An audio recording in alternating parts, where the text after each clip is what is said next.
रहा है ना। हम्म। तो चलिए ये हो गया।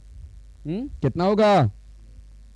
किसी त्रिभुज में कम से कम न्यून कोण हो सकते हैं, कितने न्यून कोण हो सकते हैं इससे बताइए आप लोग। दो कि तीन? ये पहले बताइए, समबाहु त्रिभुज में कितने कोण होते हैं, जल्दी बताओ। समबाहु त्रिभुज में कितने? तीन होते हैं ना समबाहु त्रिभुज में। एक मिनट, किसी त्रिभुज में कम से कम बोल रहा है ना, तो कम से कम क्या होगा? दो। अधिक से अधिक? तीन होगा ना। अधिक से अधिक क्या होगा? तीन। और कम से कम क्या होगा? दो। तो चलिए ये हो गया। आगे, किसी समकोण त्रिभुज में न्यून कोण होते हैं, किसी समकोण त्रिभुज, अभी आपको हम पूछे थे समकोण त्रिभुज में कितने न्यून कोण होते हैं। बे- दो ना, एगो तो 90 डिग्री के हो गया, बाकी दो को बचेगा तो 90 से कम होगा ना, इसलिए क्या होगा? दो होगा। अच्छा चलिए आगे चलते हैं। एफ, किसी त्रिभुज में सभी कोण समान होने पर एक कोण की माप क्या होगा? जब मान लीजिए कोई त्रिभुज है और उस सब में पूरा का पूरा, जैसे मान के चलिए, ये केमा क्वेश्चन है, जल्दी बता दीजिए। एफ है केमा के, दूसरा के एफ क्वेश्चन के देख लीजिए एक बार। जैसे मान लीजिए कि एक त्रिभुज हो गया, क्या हो गया? त्रिभुज। आई सब कोण जो है ना बराबर है, ये भी है, ये भी है, ये भी है, सबके हम एक्स मान लिए, हो गया ना। तो हम जानते हैं, क्या हम जानते हैं, जल्दी बताइए, कि तीनों त्रिभुज के तीनों कोण का एक फल 180 होता है।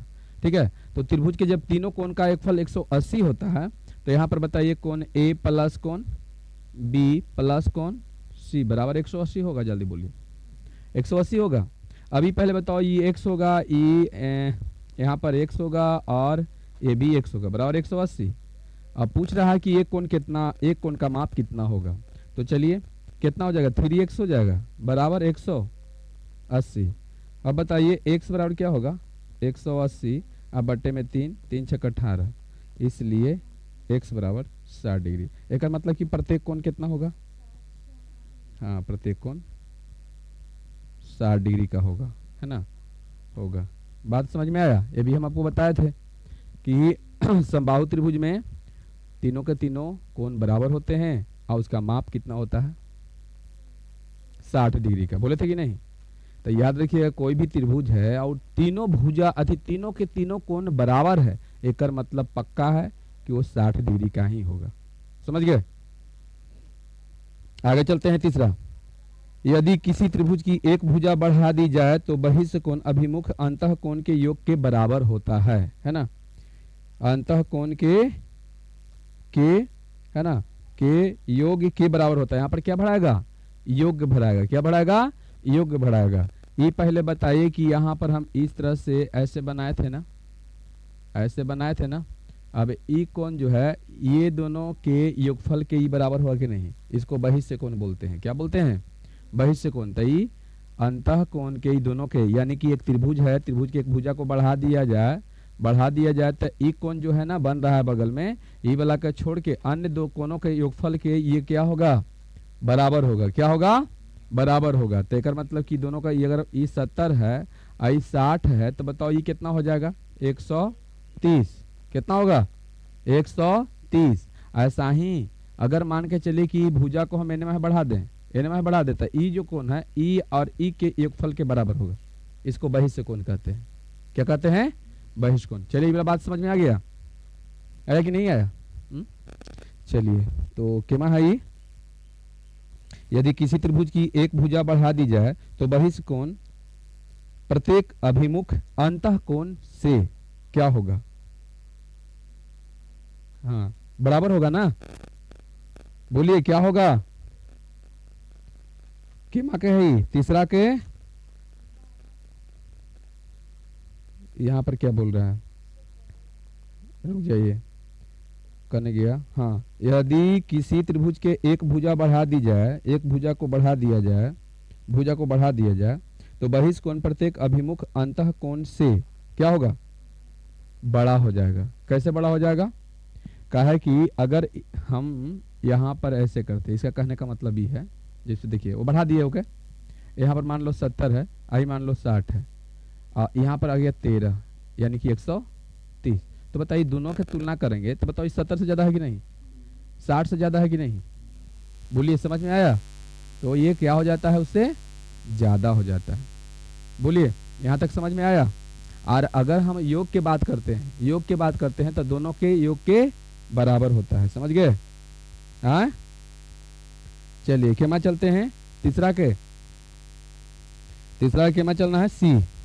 यदि किसी त्रिभुज एबीसी में, किसी त्रिभुज एबीसी में बीसी को डी तक बढ़ाया जाए और एसीडी बराबर 120 हो तो कौन, चलिए अभी चित्र बनाना पड़ेगा तब पता आपको लगेगा। चलिए देखिए यहाँ पर, जैसे मान लीजिए क्वेश्चन नंबर केमा आपका हो गया तीसरा, हो गया केमा हो गया तीसरा हो गया, और बगल में हम क्या करेंगे तो एक चित्र बनाएंगे। ठीक है, ऐसे चित्र बना दिए, बना दिए चित्र, बोलिए बना दिए ना। यहाँ पर क्या बोला जा रहा है कि ए सी डी है ना, यानी ए है, ये बी है, ये सी है, और आगे जो बढ़ावल गया है ये क्या है, डी है। तो बताइए ए सी डी कितना दिले है, ए सी डी ये वाला कौन कितना है, जल्दी बता दो, बोलिए कितना है, 120। चलिए ये क्लियर 120। अब ए बी सी कितना है, ए बी सी ये कितना है, 70 है। कितना है, 70 है। तो कौन बी ए सी क्या होगा, बी ए सी ये वाला कौन क्या होगा बताइए। तो हमको पता है, हाँ यानी कि 120 में से इतना घटा दीजिए, क्योंकि दोनों का योगफल के बराबर होता है, पता है ना। तो योगफल के बराबर हुआ तो जब ये निकालना है तो बताओ इसमें से क्या करेंगे। तो इससे हम लिख सकते हैं कि इसलिए है ना कौन क्या बी ए सी बराबर कौन ए सी डी माइनस कौन ए बी सी। बोलिए हो जाएगा ये। तो बताइए कितना हो जाएगा, 120 हो गया और माइनस 70 हो जाएगा, बराबर घटाए कितना आएगा 0, दाएं 5 12 में से 7। बोलिए आ गया ना, कितना डिग्री का, 50 डिग्री का। तो चलिए ये भी हो गया।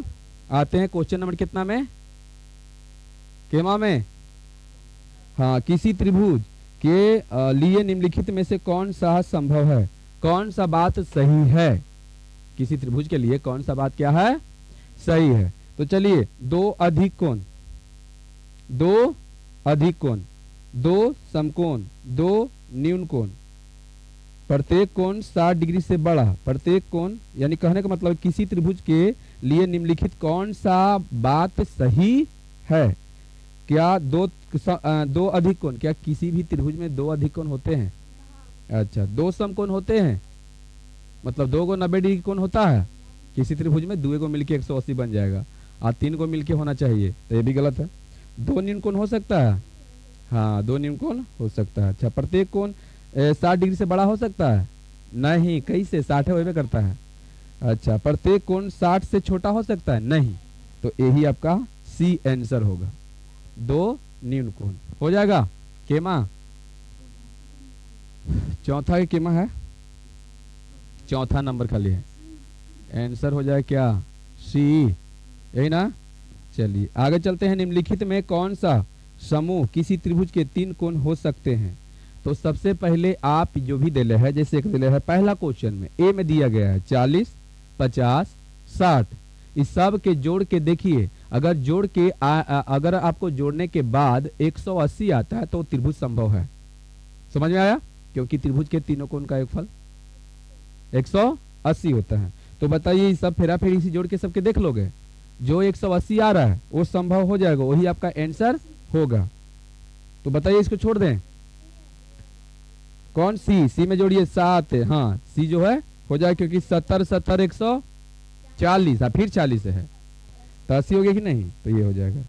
चलिए आते हैं क्वेश्चन नंबर कितना में, एबीसी त्रिभुज है ना, एबीसी एक त्रिभुज है, बी और सी पर बने बहिष्ठ कोण क्रमशः 100 और तथा 100 डिग्री है। तो बी ए सी का माप ज्ञात कीजिए। एबीसी त्रिभुज, चलिए केमा है ये,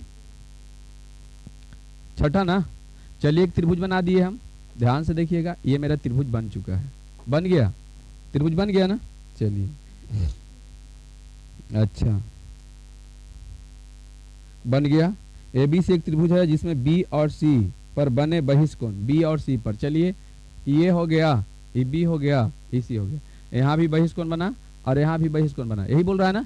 आई दोनों का माप कितना है 100 डिग्री, यहाँ भी कितना है 100 डिग्री।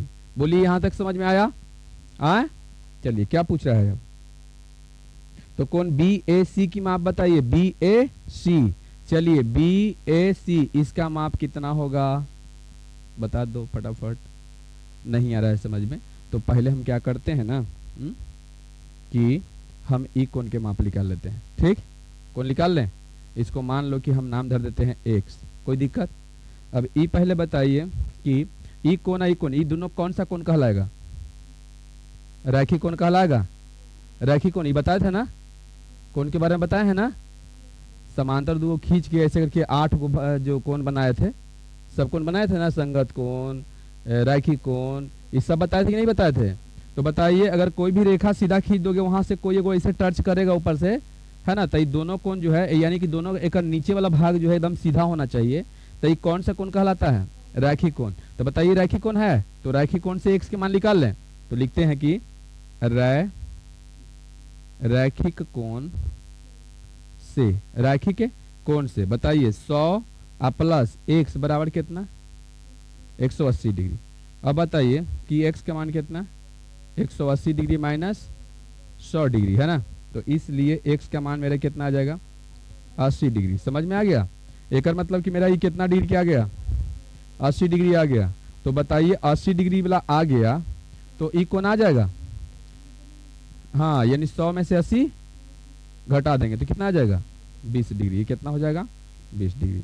तो इसलिए लिखेंगे कि कोण बी ए सी बराबर कितना हो जाएगा, यहाँ पर कुछ मान लो, जैसे मान लो कि डी है ये, है ना, तो कितना हो जाएगा, तो कोण ए सी डी माइनस कोण कितना ए बी सी ना, ए बी सी, यानी ये आपका 100 है, आइए अभी आया 80, तो हो जाएगा 20 डिग्री। ये हो गया आंसर, बन गया ना। चलिए नेक्स्ट क्वेश्चन देखिए, के माँ आए ऑप्शन दे ले तो बी ऑप्शन हो जाएगा, ऑप्शन आपका क्या हो जाएगा, हाँ तो ऐसे आंसर लिख के आप बी भी लिख सकते हैं। ठीक, ऐसे। चलिए आ जाइए क्वेश्चन नंबर कितना 7, क्वेश्चन नंबर 7। अब देखिए क्वेश्चन नंबर 7 में क्या कह रहा है कि एक्स का मान निकालिए। किसका मान निकालने के लिए बोला जा रहा है, एक्स का। ऐसे रखो तो ऐसे दे लो, नहीं लग रहा है।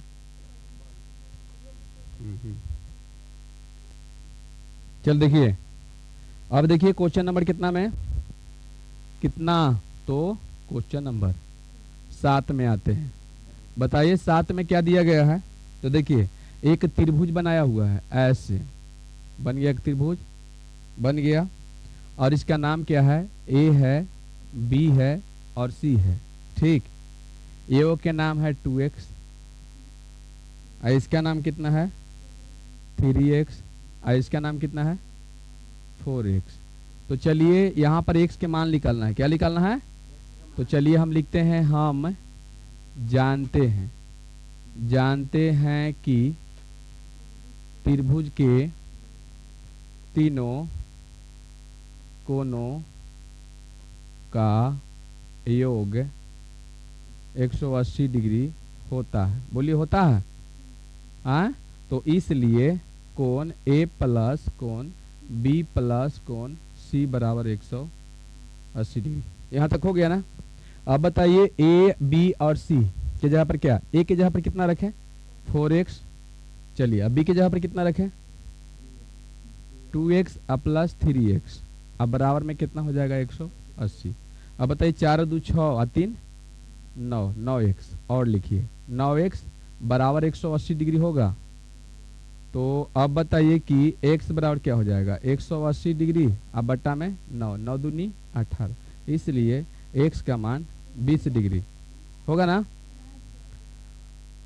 चलिए आपका यहाँ पर सब कोण अथी एक्स के मान खाली निकालना था, तो एक्स के मान हो गया। अगर सब कोण निकालने के लिए बोलता है कि कोण ए बराबर कितना हुआ, कोण बी बराबर कितना हुआ, तो ए की जगह पर हम 4 से गुना करते कितना में 20 से, तो कितना हो जाएगा यहाँ पर चरती आई अथी 4 दूनी 8 80 डिग्री हो जाएगा, आया हाँ 2 दूनी 4 40 डिग्री हो जाएगा, आया हाँ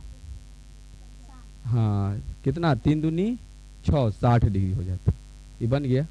तो पूरा जो है A to Z ऐसा ही बनाना है कि नहीं बनाना है, बोलिए बनाना है ना, ये सब बन जाएगा। ठीक है, उतारिए।